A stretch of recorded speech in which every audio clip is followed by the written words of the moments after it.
भक्तजनों, आज आप सुने तुलसी माता का खूब सुंदर कथा। एक सुदमिया नाम की औरत थी। उनकी 3 बेटा 3 बहू थी।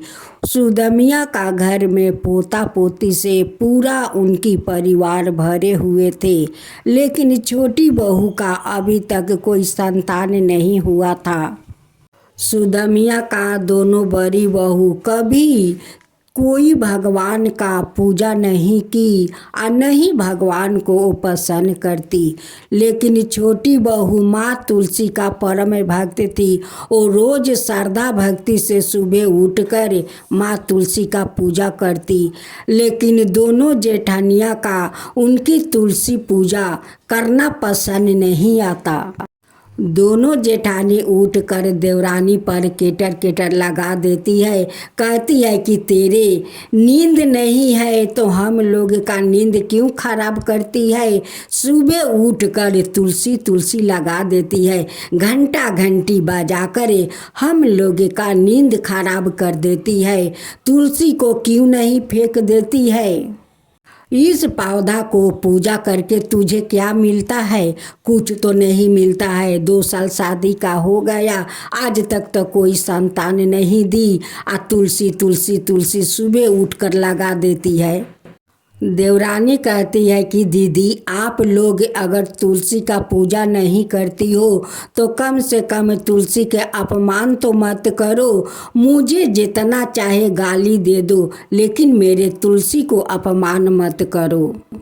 छोटी बहू जाकर अपना सासू माँ से कहती है कि माँ जी, देखिए दीदी लोग तो माँ तुलसी का पूजा नहीं करती है, तो कम से कम अपमान तो ना करे। सवेरे उठकर मेरे तुलसी को कितना अपमान करती है। मेरा पूजा पाठ वो लोग का पसंद नहीं है। सासू माँ आती है या दोनों बड़ी बहू से कहती है कि तुम दोनों तो कोई भगवान का पूजा पाठ नहीं करती हो, तो तुलसी माता का अपमान क्यों करती हो। छोटी बहू तुलसी माता का पूजा करती है तो उन्हें कर लेने दो, लेकिन तुलसी का अपमान तो मत करो। दोनों बड़ी बहू अलग होना चाहती थी, लेकिन सुदमिया तो अपना किसी बेटा को अलग नहीं होने देती। उनकी कहनाम था कि जब तक मैं जीवित रहूँगा तब तक मैं सबके एक करके रखूँगी।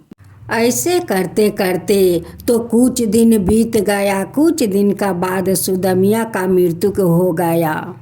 सुदमिया का मृत्यु होते ही दोनों बहू शेरनी बन गई। अब तो छोटी देवरानी से रोज झगड़ने लगी, लेकिन छोटी बहू अपना पति को कभी नहीं कहती कि दीदी लोग मुझसे झगड़ती है।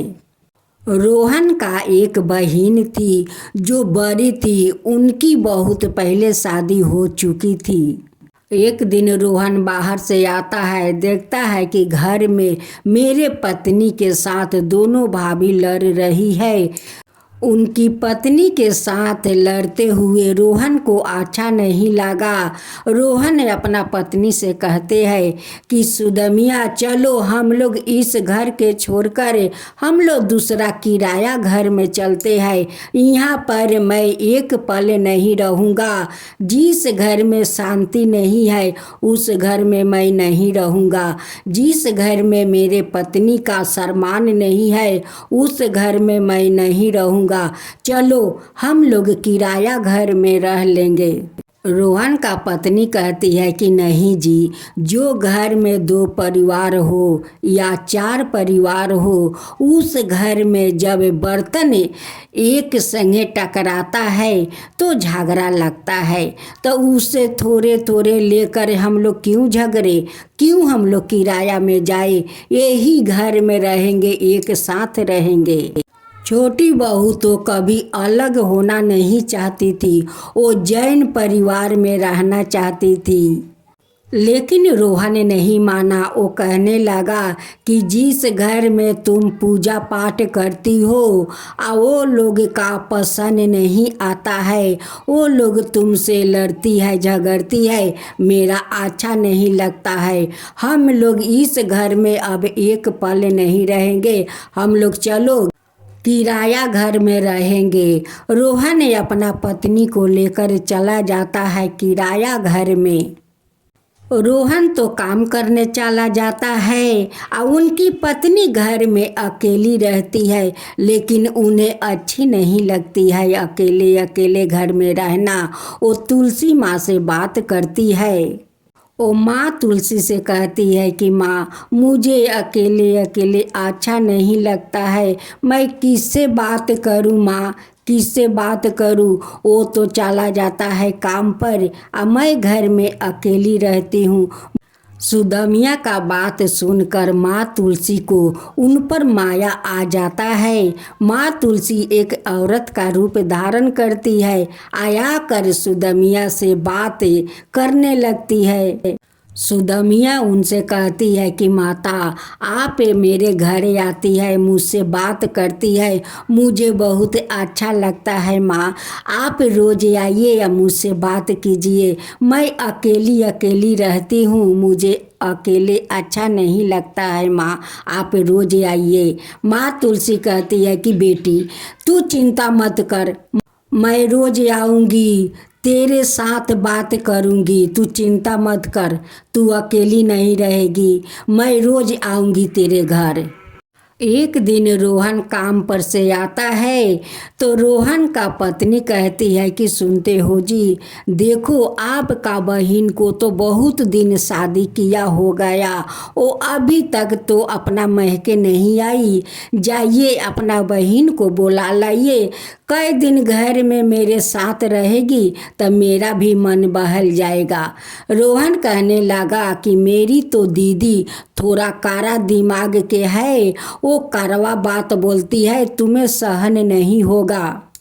सुदमिया कहती है कि कोई बात नहीं, मैं सह लूँगी, है तो मेरी ननद जी, क्यों नहीं सहूँगी।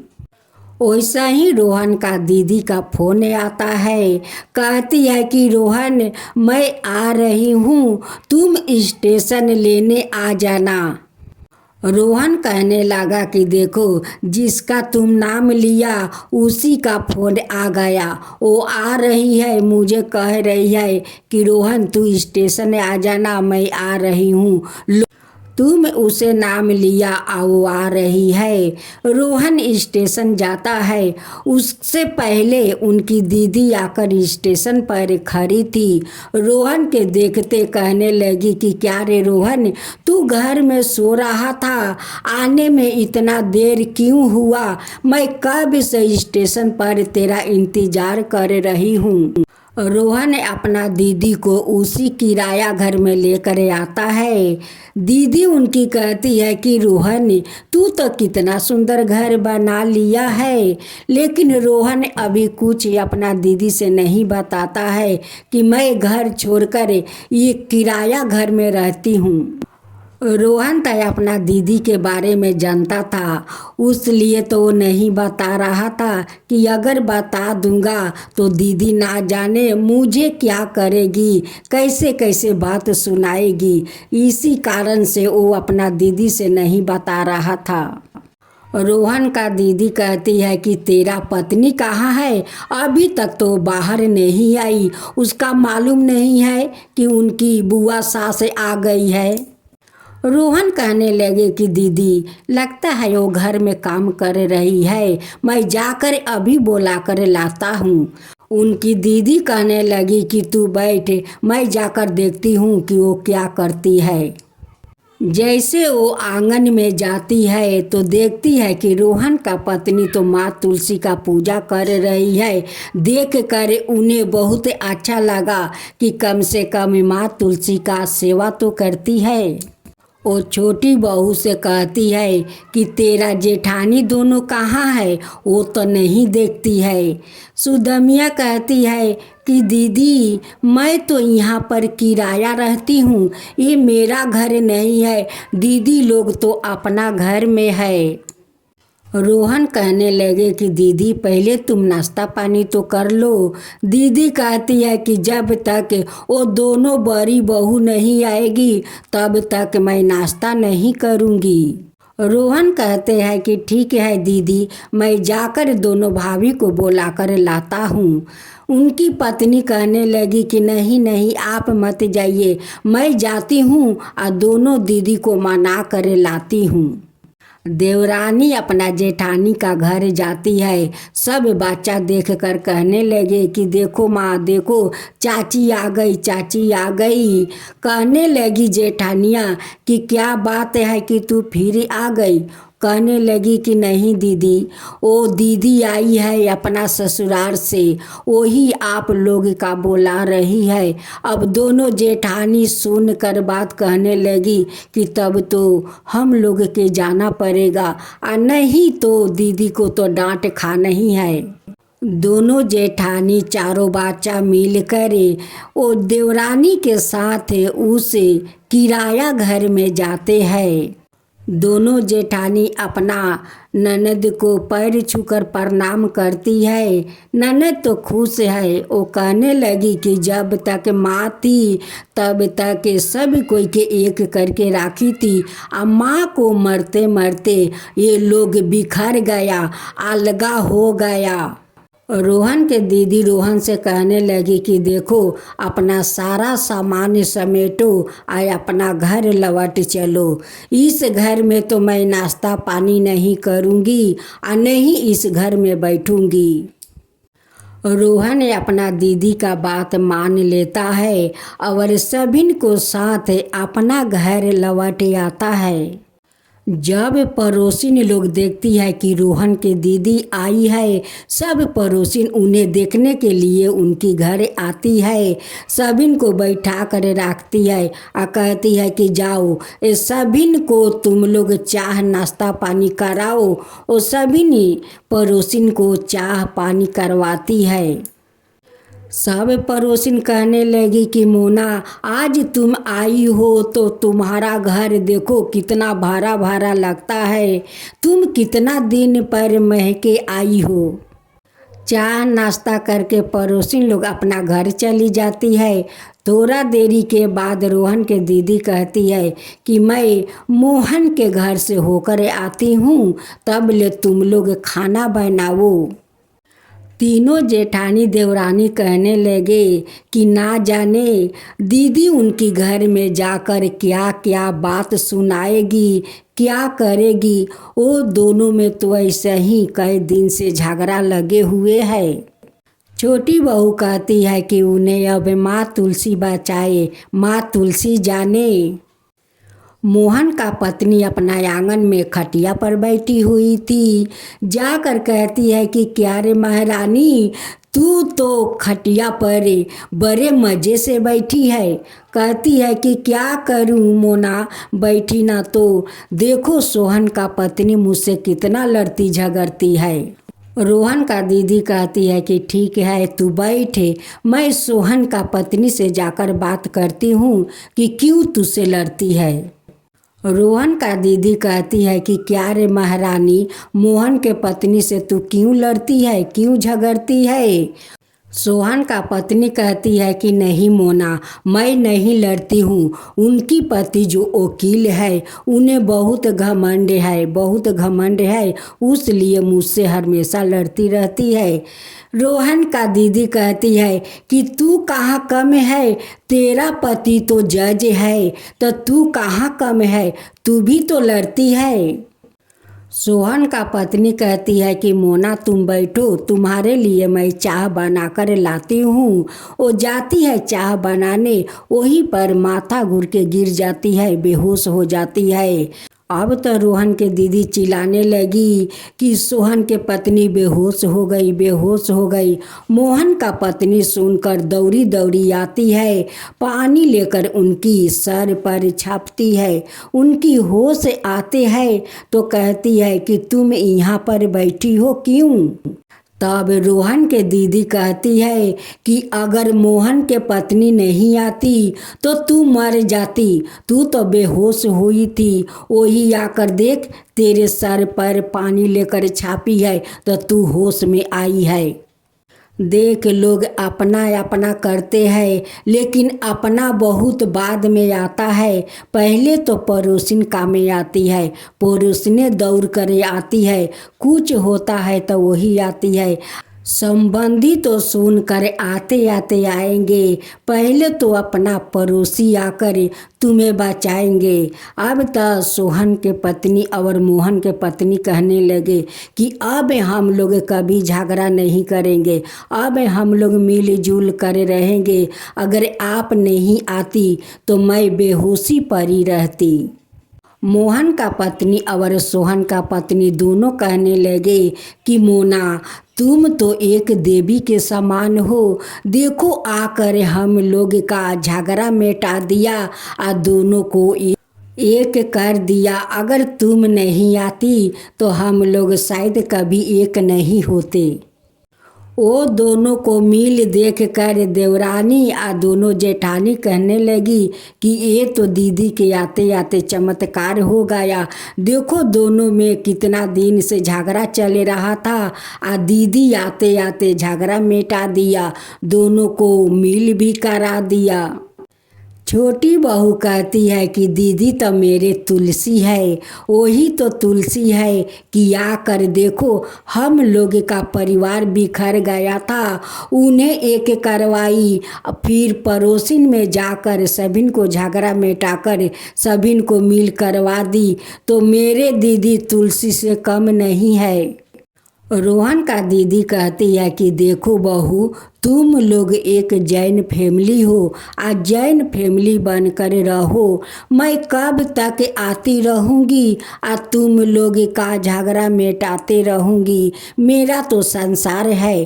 तीनों बहू हाथ जोड़कर कहने लगी कि नहीं नहीं दीदी, अब हम लोग कभी झगड़ा नहीं करेंगे, हम लोग एक साथ मिलजुल कर खुशी खुशी से रहेंगे।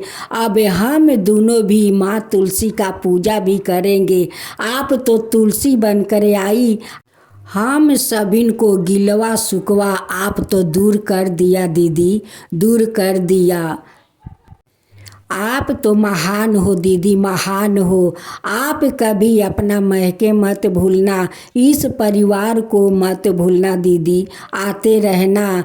दीदी को देने के लिए तीनों बहू बहुत सारा कपड़ा जेवर अपना ननद को देकर गाड़ी बुलवा कर बड़े श्रद्धा भक्ति से विदाई किया। अब दोनों जेठानी माँ तुलसी का पूजा करने लगी, अब एक साथ मिलजुल कर रहने लगी। तो हे माँ तुलसी, जैसे इस परिवार को आप एक कर दिया, वैसा ही सबका ऊपर कृपा कीजिए। हे माँ तुलसी, वैसा ही सबका ऊपर कृपा कीजिए। माँ तुलसी की जय हो, माँ तुलसी की जय हो। जय जय तुलसी माता, जय जय तुलसी माता, सब जग की सुखदाता वरदाता। जय जय तुलसी माता, जय जय तुलसी माता, सब योग के ऊपर सब रोग के ऊपर रुज से रक्षा करके भाव तराता। जय तुलसी माता, रुज से रक्षा करके भाव तराता।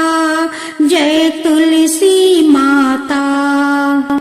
बाहु पुत्री है सायामा, सुरबली है गारामा, विष्णु प्रिया जो तुम के सेवे, सो नर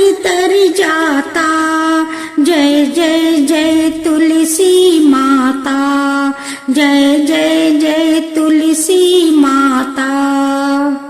हरि कैसी सभी राजते, त्रिभुवन से हो बनती थी पतिति जनों की तारानी, तुम्हें हो भी खाता। जय जय तुलसी माता, जय जय तुलसी माता।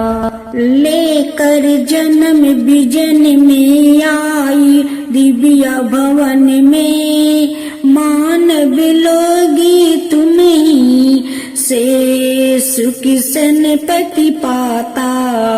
मानव लोगी तुम्हीं से सुख सनपति पाता। जय जय तुलसी माता, जय जय तुलसी माता।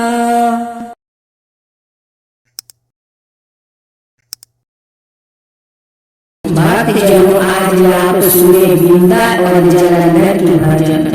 बिंदा के कानन चलन जुबवे मैलन जाए। बिंदा के कानन चलन जुबवे मैलन जाए।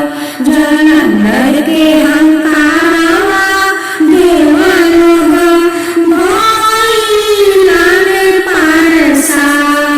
जलंधर के हंकार देवलोगा माइलन परेशान। नागर देवा जी के पास, नागर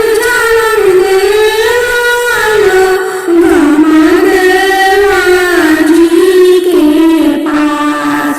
हमानिक कारी भगवान जलंधर से उदार। हमानिक कारी भगवान जलंधर से उदार। चली रही विष्णु भगवान जी जलंधर रूपवान धार।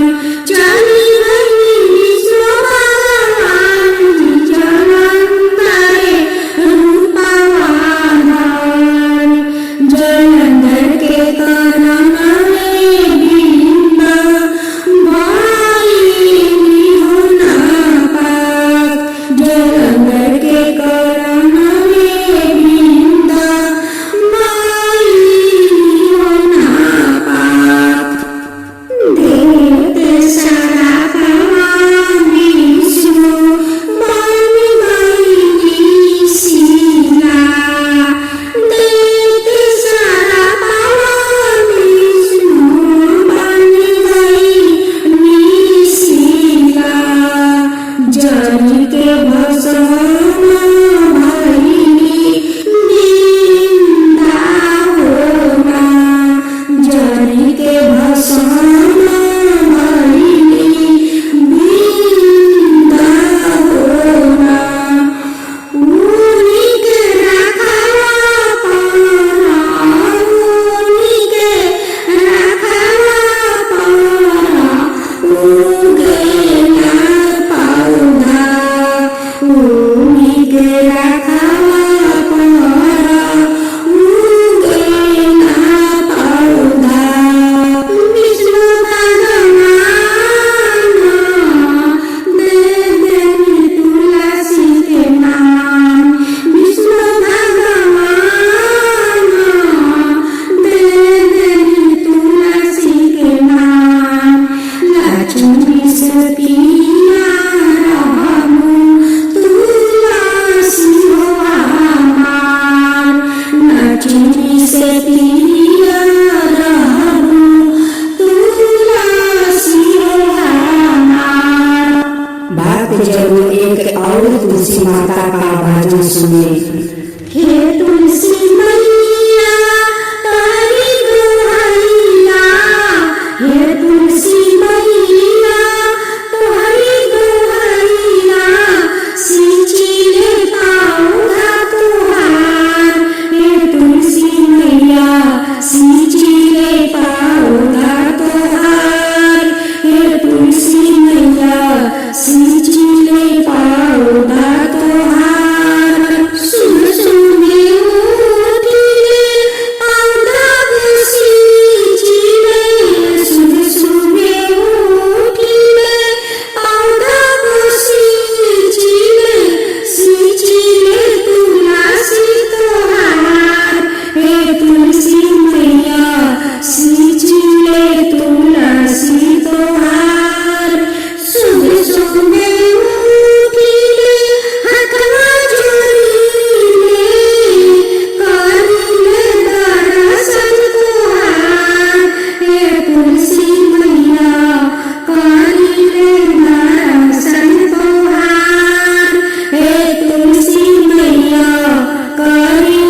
भक्तजनों अब आप सुनिए तुलसी माता की भजन।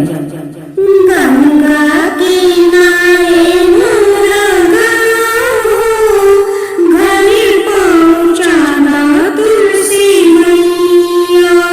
गंगा किनारे मोरा गाँव, घरे पहुँचाना तुलसी मैया। घरे पहुँचाना मोहे माई से मिलाना, घर पहुँचाना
ननद भाभी मिलकर दोनों माँ तुलसी का पूजा करती है।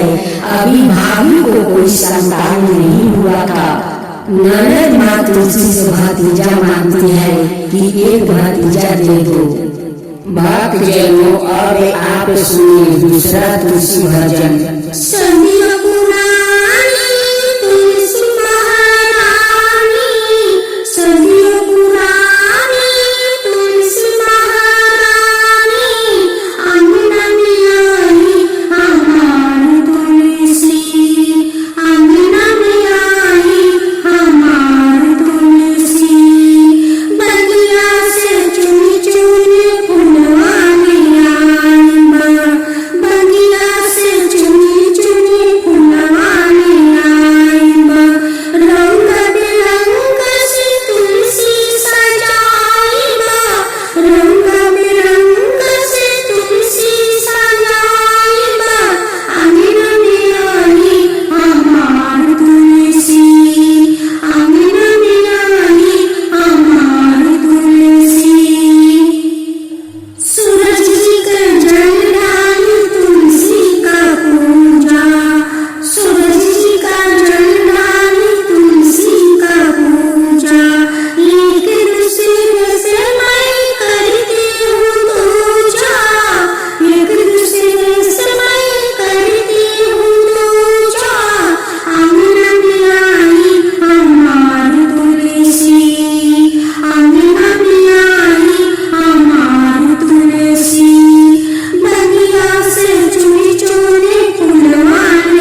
परिजनों, आज आप सुने पहला माँ तुलसी का भजन, उसका बाद माँ तुलसी का गाथा सुने।